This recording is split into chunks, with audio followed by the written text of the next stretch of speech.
Film के start में हम एक जॉनथन नाम के लड़के को देखते हैं जो कि एक स्टोर में काम कर रहा था। यहाँ पर स्टोर में एक आदमी आ जाता है जो कि जॉनथन को काफ़ी गौर से देख रहा था, लेकिन जॉनथन उसे इग्नोर करता है।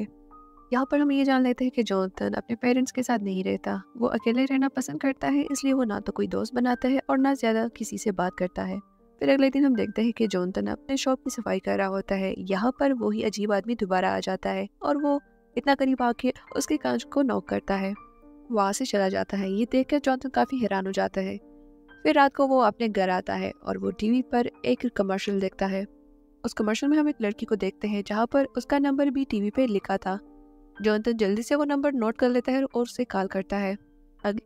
यहाँ पर वो लड़की अपना नाम डीना बताती है और वो उसे कहती है कि अगली रात हम मिलेंगे।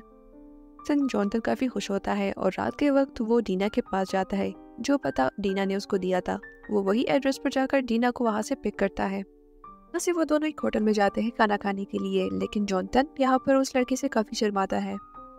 बाद वो उसे अपने घर लेकर आता है। यहाँ पर जॉनथन उसका स्केच बना रहा था, लेकिन डीना उसका ध्यान अपनी तरफ लाती है। अगली सुबह हम जॉनथन को देखते हैं जो कि अपने दोस्त को बता रहा होता है कि मेरे जिस्म पर अजीब से निशान बन रहे हैं।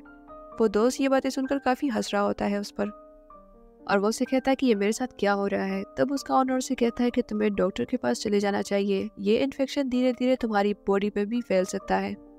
जॉनथन एक डॉक्टर के पास आ जाता है। तब डॉक्टर उसके जिस्म से यानी वही इन्फेक्शन से थोड़ा सा हिस्सा लेकर उसको टेस्ट करवाता है और उसे कहता है कि 2 दिन में आपको टेस्ट मिल जाएगा, तब तक आप इस पर ये दवाई लगाएं।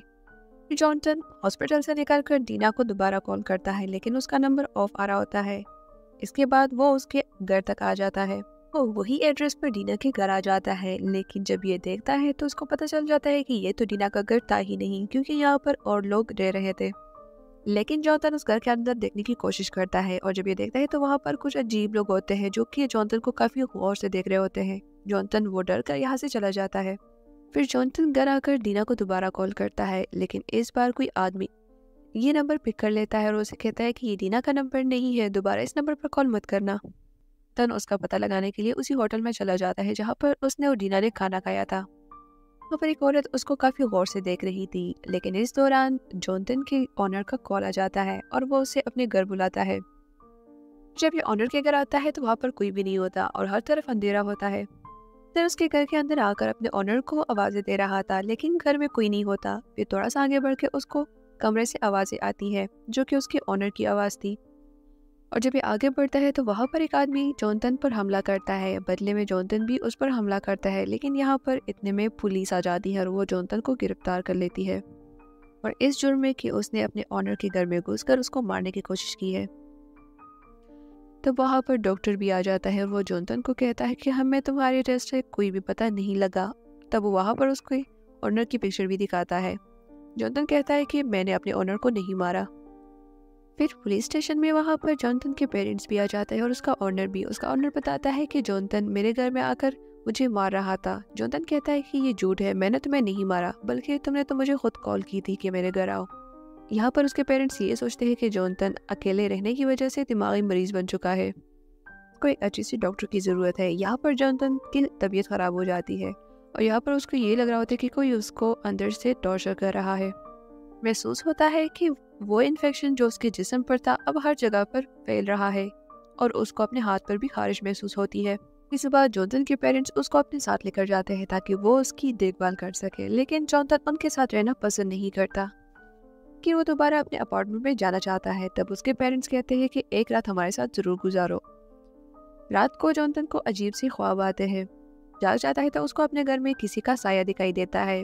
वो वहाँ पर जाकर उसे आवाज़ें भी देता है कि कौन है, लेकिन वहाँ पर कोई नहीं होता और ये सुनकर उसके पेरेंट्स भी जाग जाते हैं। पर जॉनथन के पेरेंट्स उसको दवाई देने लगते हैं कि ये जहनी मरीज बन चुका है, लेकिन जॉनथन वो दवाई नहीं खाता और अपने बाप को दूर धकेलकर उस जगह से निकल जाता है। थोड़ी देर जाने के बाद वो रास्ते में बेहोश हो चुका था। फिर अगली सुबह वो किसी साइकिल को चुराकर गैस किचन तक पहुंच जाता है, पर उसको एक पोस्टर दिखाई देता है जिस पर उस लड़की की तस्वीर होती है जिस लड़की को जॉनथन ने एक होटल में घूरते हुए देखा था। पोस्टर पे लिखा था कि ये औरत आत्मा, भूत और जादू के बारे में जानती है, इसलिए जॉनथन उस पोस्टर को उतार लेता है जो कि उस लिखी हुई एड्रेस तक पहुंच जाता है और वो एक होटल होता है। होटल के अंदर जाकर वो एक लड़की से उसके बारे में पूछता है और वो उसे अपने बारे में बताता है। तब वो लड़की उसे जादू की कुछ चीज़ें देती है और उसे कहती है कि वो औरत ही तुम्हारी मदद कर सकती है। उसे उस औरत का एड्रेस दे देती है। तब जॉनथन उस घर तक पहुंच जाता है। फिर जब वहां पर बैठकर वो एक किताब को पढ़ता है और जो वो किताब उसको रिसेप्शनिस्ट लड़की ने दी होती है। और जॉनथन और हमें ये पता चलता है कि जॉनथन के ऊपर किसी चुड़ैल का साया है। तो वहाँ पर वो लेडी भी आ जाती है। वो जॉनथन को कहती है कि तुम्हें किसी लड़की ने पोजेस यानी अपने ताकत में रख लिया है, मेरे ऊपर कोई काला जादू किया है। ये कुछ कल्ट यानी शैतानी लोग हैं और वो ज्यादातर उन लोगों को शिकार बनाते हैं जो कि अकेले रहते हैं।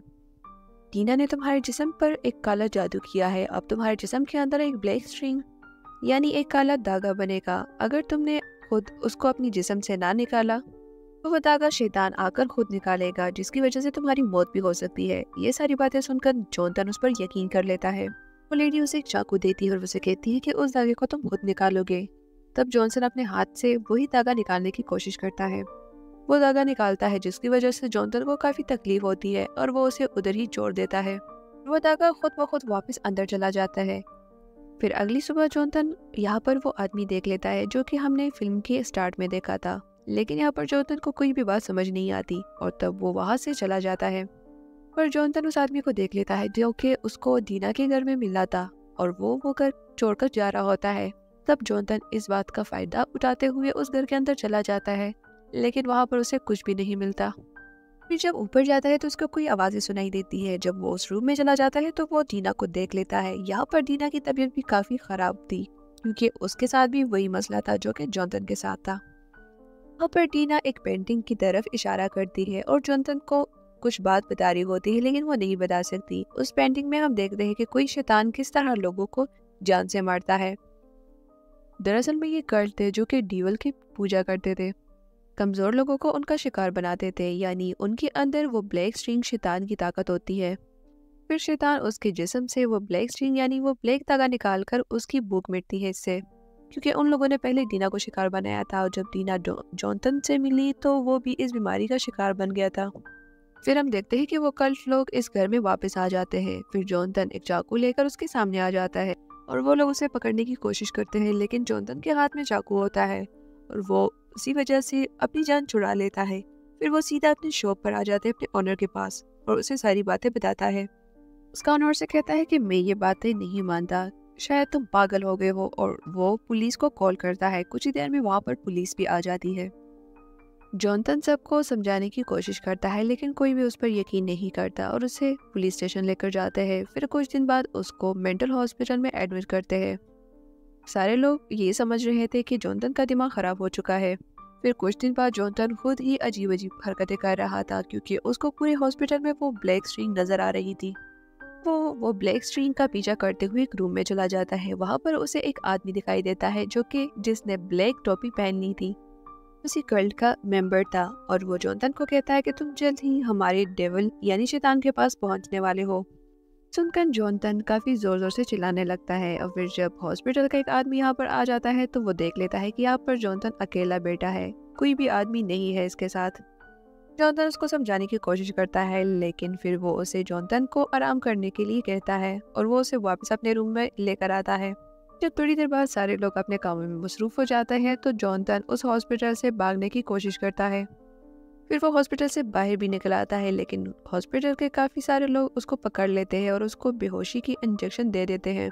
जब उसकी आंख खुलती है तो वो अपने रूम में होता है और उसके हाथ पाँव को बांध दिया गया होता है और वो देखता है कि वो डेविल यानी शैतान उसके पास आ रहा है, कि देखने में काफी खतरनाक था। वो जॉनथन के ऊपर आकर उसके जिस्म से वो ब्लैक स्ट्रिंग निकालने लगता है। इसी वजह से जॉनथन उसी दर्द में तड़प रहा होता है और उस तड़पने की वजह से उसकी उधर ही मौत हो जाती है।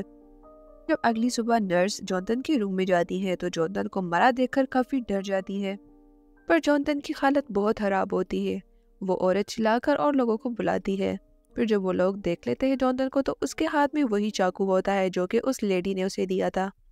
लेकिन यहाँ पर जॉनथन की सच्चाई कोई भी नहीं सुन रहा था और उसकी इसी वजह से मौत हो चुकी थी।